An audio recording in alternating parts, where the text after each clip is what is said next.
All right, we're going to talk about the art of selling, but hang on. Before you think you know what this is about, I want you to just forget everything that comes to mind. We're going to explore how the most effective selling today isn't about tactics at all. It's actually a set of fundamental human skills that can totally transform how you connect with people in every single part of your life. So let me just ask you something. When you hear the word salesperson, what's the very first image that pops into your head? For a lot of us, it's a very specific and, let's be honest, usually not a very flattering picture. Does it look a little something like this? Yeah, that old stereotype, right? The high pressure character who will say pretty much anything to close a deal. That image is so deeply ingrained in our culture, but it's also really, really outdated. So it is absolutely time to rethink the art of selling. We're going to bust that myth right now by reframing what it actually means to sell in the modern world. Trust me, it has way less to do with tactics and much more to do with powerful, essential human skills. You know, the core idea of modern selling is a complete 180-degree turn away from manipulation. It's all about ethical persuasion, guiding people to a decision that benefits everyone involved and doing it through honesty and transparency, not tricks or coercion. Okay, so how does this ethical persuasion thing actually work, in the real world? Well, it all starts by understanding some pretty fundamental psychological principles that quietly guide how we all make decisions. Let's dig into a couple of the big ones. First step, we've got something called reciprocity. This is that powerful social norm of you scratch my back, I'll scratch yours. And it's so potent because, really, it's hardwired into us. It's how we've learned to cooperate. When somebody does something for us, we just feel this deep-seated urge to do something for them in return. So how is this used ethically? Well, it's not about giving someone a cheap pen to trick them. No, it's about providing genuine value first.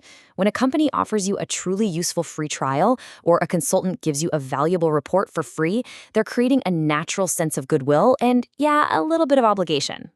Okay, the next big principle is called social proof. This is basically the monkey see, monkey do effect. When we're not sure what to do, what's our first instinct? We look around to see what other people are doing to guide our own choices. You have seen this phrase everywhere, and there's a good reason for that. It taps directly into our need for social validation. I mean, think about it. You see a long line outside a restaurant, you automatically assume the food must be good. You see that thousands of people are using a product, you figure it's probably reliable. It's just a mental shortcut we all use to navigate uncertainty. Now, these psychological principles are powerful, for sure, but they're most effective when they serve a much larger goal. And the single biggest shift in modern selling is changing that goal, moving away from a one-time transaction and toward a long-term relationship. This pivot from a transactional mindset to a relational one, it is everything. A transactional approach sees a customer as a target, a number to hit for a quick sale. But a relational approach, it sees them as a partner. The goal isn't just to close one deal, it's to build the kind of trust that leads to repeat business, referrals, and real loyalty. And when you start thinking like that, with a partnership mindset, it completely transforms how you approach negotiation. It stops being a battle, right, where one person wins and the other loses. Instead, it becomes a collaborative problem-solving session. A really critical tool for this collaborative approach is understanding your BATNA. Now, I know, it's an acronym, but it stands for your best alternative to a negotiated agreement. In plain English, it's your best-case scenario if you have to walk away from the table. It's your plan B. And knowing your BATNA is incredibly empowering. Seriously, it's not about being aggressive or threatening to leave. It's about giving yourself the confidence to negotiate for what you truly need. When you know you have a strong alternative, you won't accept a bad deal out of fear or desperation. You can actually focus on finding a true win-win for everyone. So when we strip away all the old negative stereotypes and all the jargon, we can start to see these so-called advanced selling concepts for what they really are. They're a powerful toolkit of fundamental human skills.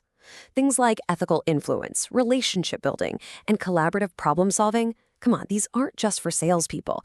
They are absolutely essential skills for our careers, our communities, and even our personal lives. Ultimately, this isn't just about selling a product.